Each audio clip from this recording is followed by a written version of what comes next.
Have you ever wondered why some inverters seem to last longer than others?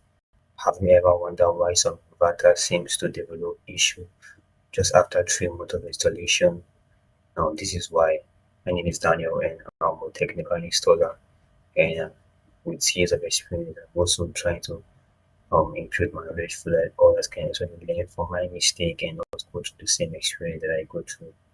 One thing that I realized that most installers do, which is the common mistake that they do, is that they undersize the system based on the rules the customer give. You may hear things like customer tells you, okay, the customer might say, I have a TV, I have a standing fan, and I also have a laptop. And you will hear things like, if my laptop is on, I won't on off my TV. Or if my TV is on, I will turn off my laptop. And most installers size the inverter based on this sequence of things being on and things being off. And doing this alone can affect your inverter because your inverters will be undersized. I want to talk about peak load because this is something that most installers don't pay attention to. Most people can just go ahead and give you, okay, use 1.5 kV or use 3.5 kV, you can carry your system. Most installers just size the product based on previous jobs. But in this particular video, I'm going to tell you how you can be able to size your system well and how you can identify peak load. Now, for those who are just here, peak load is the total wattage of all your appliances being on at the same time. The customer who tells you if my laptop is on, I will turn off my TV. Yes, even if you do not do that, you don't need to size your inverter based on that. You want to understand if all those appliances are on at the same time because we are humans and we make mistake.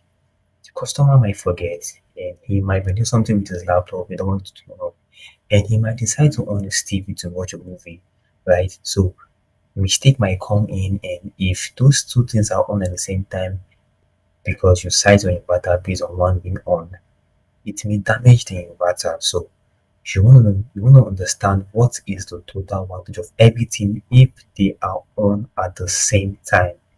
And by knowing that, that is the peak load. And the peak load, you can be able to understand how you can size your inverter the right way. Now, I made a video on how to size an inverter. You can check that out as well after this video. But this will help you to avoid the mistake that most installers do.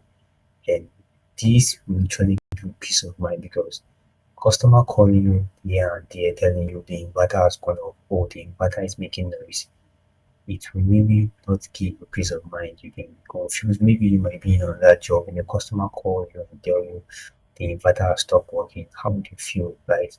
And if those things keep happening, the customer will lose interest in you and feel like you are not professional enough. So always size on your inverter based on peak load. Always know the total wattage of everything if they are on at the same time. I understand the customer might tell you, when I'm pumping water, I will turn off everything. Now, even though these may be right, but you still have to size your inverter if all those things are on at the same time. So this is how to size, or this is how to get the peak load. Just you can have those, you can use the same timetable that we use, get the total wattage and add them all up and know, okay, this is total wattage. If all these appliances are on at the same time, will my inverter be able to accommodate them?